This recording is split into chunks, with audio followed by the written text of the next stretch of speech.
The first question is where I will go when I die.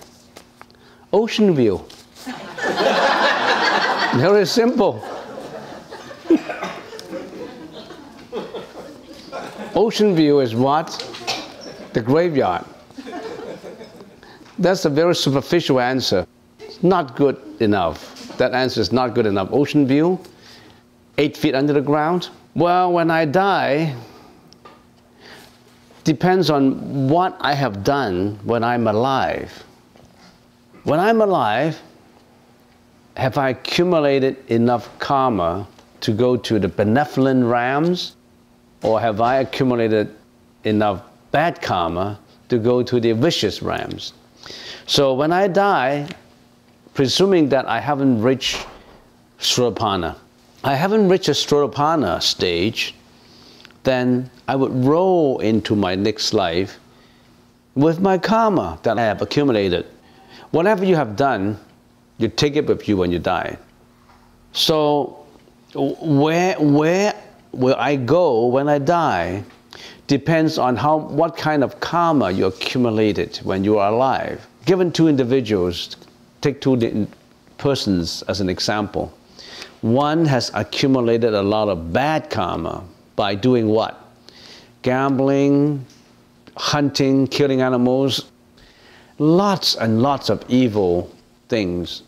Or, for example, this person run a slaughterhouse. He went public with a slaughterhouse, inventing ways to kill more animals. Or he's hunting in the Arctic Ocean, seals, for the fur, killing a lot of animals and making a lot of money from killing. He accumulated a lot of bad karma. And when he died, where will he go? The three vicious realms: animal realm, hell realm, and ghost realm. On the other hand, person B accumulates a lot of benevolent, good karma. Then he will go to good realms. Then he'll be reborn.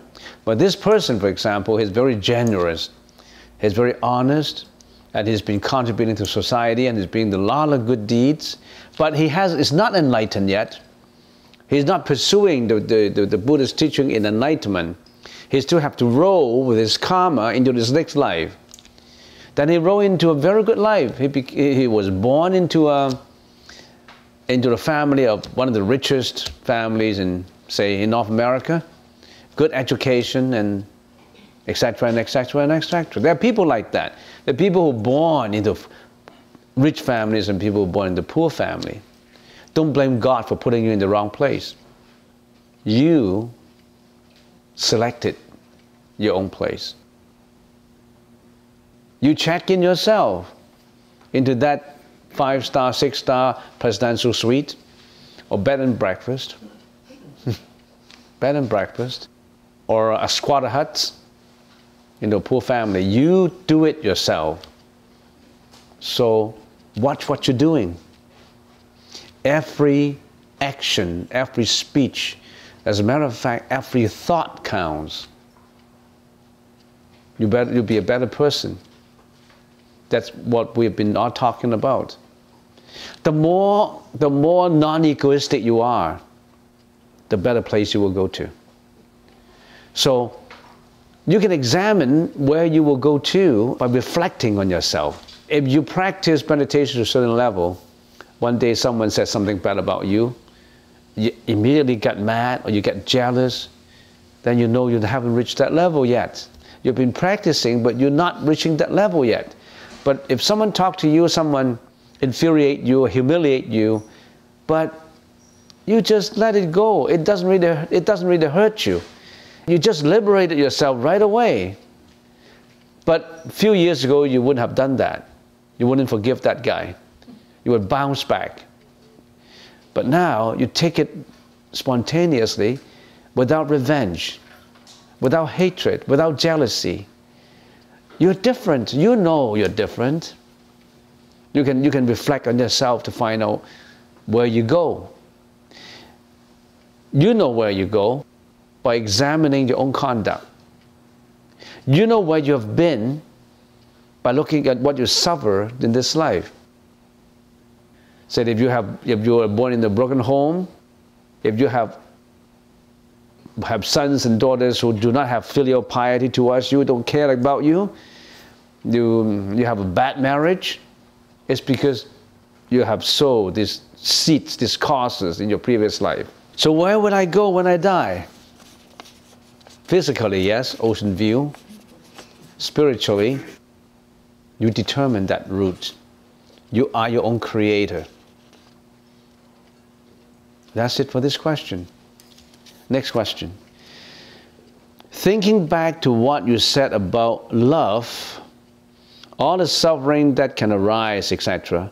What about our pets, cats and dogs? How do we not get too attached to them? Shouldn't we love them unconditionally? Though, how do we have or limit our attachment? Well, let me repeat what love all means. L-O-V-E. I still remember I read a book many years ago. The name of that book is Love is a Many Splendid Thing by Han Suyin. I don't know. You know, have you read that book, Han Suyin? Han, H-A-N, Suyin, S-U-Y-I-N. You can Google it. Han Suyin is a Eurasian, mixed blood. She lived in China. She became a very prolific English writer. And she wrote a few books, Han Suyin, Cripple Tree, Love is Many Splendid Thing, and Cripple Tree, and all that. And Love is a Many Splendid Thing is also made into a movie. In the 60s, I don't think you have seen, I'm getting older and older. Every time when I talk about these things, nobody knows. So I know I'm getting very old. Usually, many years ago, I said, have you seen this movie? Yes, people have, raised their hands. Now, less and less people. I know that I'm getting older and older. Love is many splendid thing. At that time when I was young, I said, oh, love is really good. It's a many splendid thing. They even have a song sung to it. And you have heard that song. And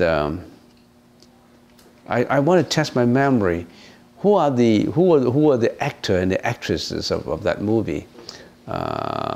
William Houghton. Yeah, right? William Houghton, and I forgot the female role. Kim Novak, yes. Love is a Many Splendid Thing. And that was shot in Hong Kong. Yeah, in China. But you can still get that movie from YouTube, I guess, right? Yes. So at that time, but later and later I find out that love is not a many splendid thing. Love is a many trouble thing. This morning I heard from my teacher,净法師. He mentioned about love. And he said, all these mental afflictions, most of the mental afflictions arise because of love. And he gave a good example that I use, that I would like to use in the future when I'm lecturing. Someone dies, and if that one is not related to you, he's a stranger, would you care? Oh yeah, that guy is dying, oh poor, that's all. You're not attached to it, because it's not related to you. He's a stranger. You may be sympathetic for a minute, but if that someone is your relative, your mom and dad, your wife, your husband, you agonize in you. You have the agony in you. You are grief-stricken.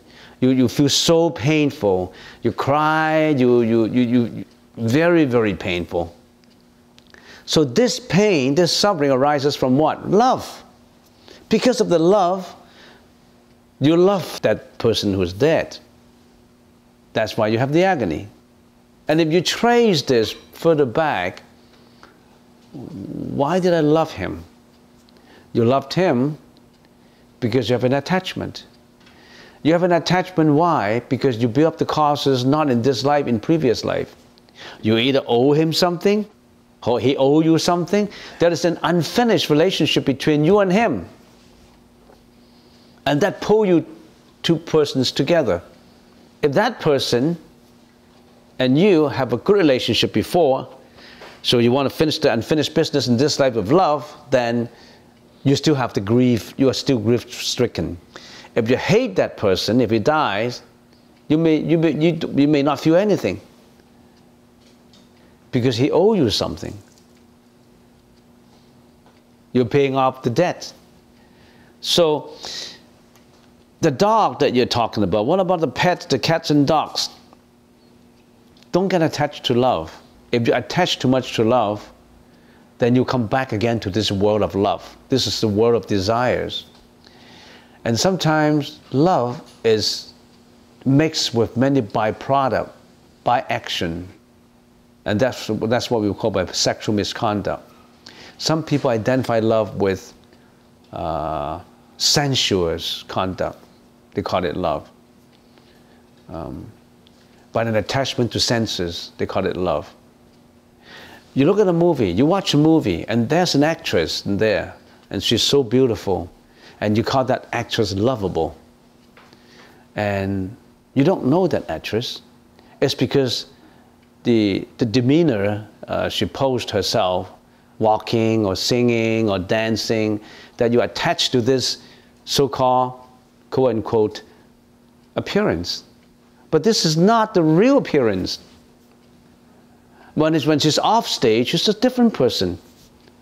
She could be yelling, she could be cursing, she's egoistic, and she's the ugliest in the world as far as the inner beauty is concerned. But you attach so much to what the movie is all about. You attach to fictitious images, and you call that love. Is it worth it? And you love your cats and dogs. Maybe you owe that dog, cat and dogs in previous life. You have to look after the cats and dogs. Don't get too attached. You're just paying off your debt. You said you shouldn't we love them unconditionally. If you want to, well, you render compassion to the dogs and cats unconditionally, yes. But you don't have to love. I mean, love here implies, to me, love has a negative connotation. If you call love compassion, it's not negative, it's positive. Dear Venerable, how can we love without attachment? How can we love without attachment? If you know love, and knowing that this love arises from unfinished business, it may come to an end. It's because of what happened in the past. So you always have that mentality to discount your love. In other words, you always prepare for the love coming to an end. Then you don't have any attachment. Because you're afraid that the love will end, that you have an attachment. You love your wife, and then you attach to it, and you're afraid that the love will end. So you attach more. But if the love ends, it ends without your attachment to it. You don't attach to it. It's just like when you love this world, your body, your whole ego, you love this world. You don't want to leave this world. I love this world. I love my family. I love my job. I love my money. I love everything in this. I love everything in this world. And here I'm dying. I'm breathing my last breath. I don't want to go. I don't want to go. I love this world so much. Then you're agonizing yourself. Your soul, the so-called, cannot leave the body. If you let go of love, then you leave right away. If you are in love, always think this love has a reason, has a causes. This love is empty. Everything is empty. Everything is sunyata. What is emptiness? Let's reveal what is emptiness. What is sunyata? What is emptiness? Emptiness is impermanent. Everything is impermanent.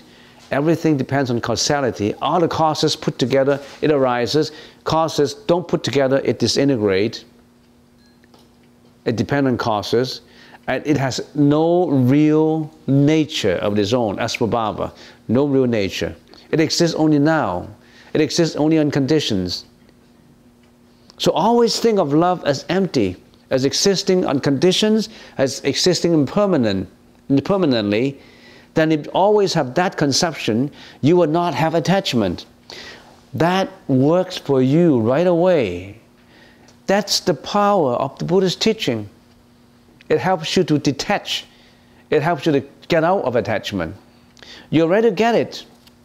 Emptiness. Contemplate on emptiness. Contemplate love as empty. Can you contemplate love as empty? Or you contemplate love as cherishable? Love is, it's a many splendor thing. But the reality is, it is not permanent. It's causality.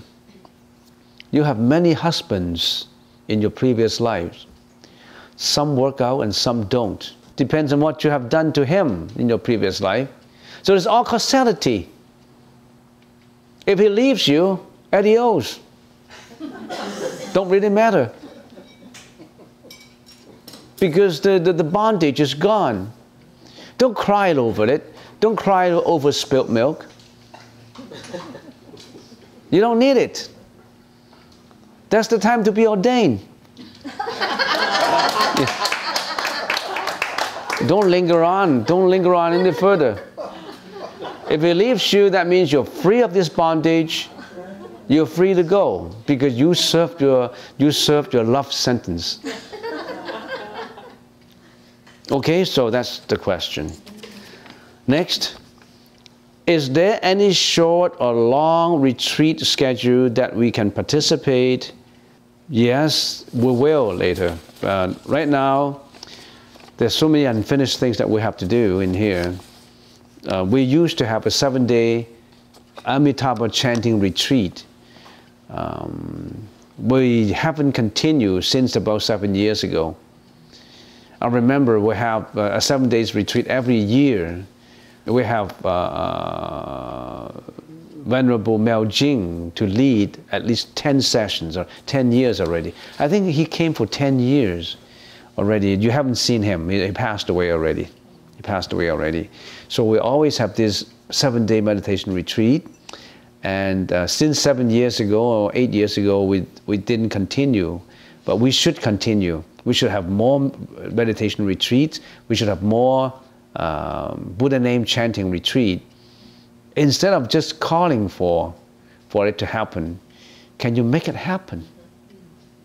It's easy to say, when would this be given to me? Why would you ask yourself, how can I make it happen? Because I only got 2 hands. I can't do too many things. I can't organize all these things for you. That's why we need volunteers. Now, there are volunteers who come and help out. Now, just as a reminder, our construction team is gone already, gone back to China. No more construction team people, because we finished most part of our project. We don't want any hardware anymore, but we need maintenance of the hardware. And we need more people to come, not just on a Saturday. We need people who volunteer to come on weekdays to help out, to work out. Actually, I have a lot of plans in my mind, but I only have got 2 hands and 1 brain. I cannot do too many things. I already have a lot of staff helping me, but they're so busy already. I can, off the top of my head, I can think of many things that I haven't done. I want to liaise with universities, UPC, student associations. I want to propagate to them that there's Buddha teaching in here. I want to tell them that there's meditation session every Saturday. I want to tell them a lot of things, but I don't have time. Why don't you do something about it? Why don't you organize something and tell me, hey, Reverend, I got this plan for you. Thursday, I'm going to meet the president of the student association. I want to talk to them and tell them that there's such a course, there's such meditation retreat in the temple, and you can come, and this Reverend Quan Chung will give you all these lectures, and it's meaningful, you know. Why don't you do something about that? Or you dream up some posters that you can show me. Hey, here's a poster that we can attract more students, young guys, young people coming over here. I mean, there's so many things that easy to say. Oh, any schedule thing for me. I want you to schedule for me because I'm tired. I can't do anymore. So why don't you do something about it? Instead of asking, give, give, give. There's a difference between always asking and always giving. I've been giving a lot already, and I need someone to give on behalf of me, not back to me. I'm not asking you to give back things to me, but I'm asking you to give to others. Is that fair? I'm giving out, and I'm asking you to give out yours to others too, not giving back to me. So there's a lot of things you can help out with. And right now, on Bowen Island, I'm constructing a meditation retreat, but that's a private one, open only to long-time devotees. I don't want to open to anybody because that's not on the public zoning. In other words, it's not open to the public. It's against the bylaw. But it's just like a big house where you invite people, friends to come. You can do that. So that's the reason why I said not open to the public. But that is really a good meditation retreat. I plan to build a Buddhist academy there where we have a few monks over there. Maybe a monks plus a group of laymen, devout laymen who've been practicing it. So we can have 20, 30 people over there. That's like a paradise in Bowen. I've been searching for such a place for 20 years. It's right on the waterfront, overlooking Gibson Island. We can even touch the water. We have a private pier in there. And it's in a rainforest. It's in 10 acres of rainforest. Well, you have a chance to go and see it sometime. And we need a lot of volunteers. So, just as what one of the American presidents says, don't ask what the country can do for you. Ask what you can do for the country. Don't ask what the temple can do for you. Ask what you can do for the temple.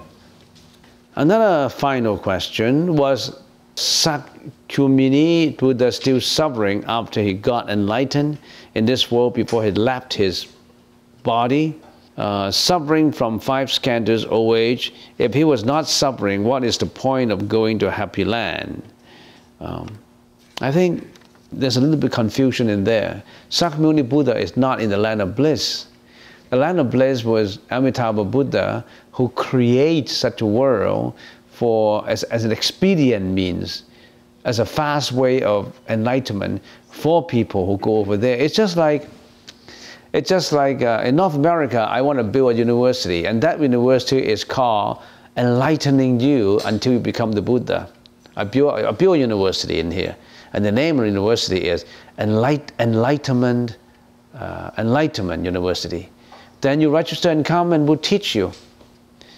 But that university, it's just a means to get enlightened. And you are asking the question, was Sakyamuni Buddha still suffering? How can the Buddha suffer? The Buddha is free from suffering. That's the definition of enlightenment. Enlightenment means you transcend suffering. No more suffering for you because you purify your karma. No more suffering is not because of God who helped you from not suffering. It's because you yourself, you purified all your karma. No more karma in you to bind you. You go beyond the polluted karma.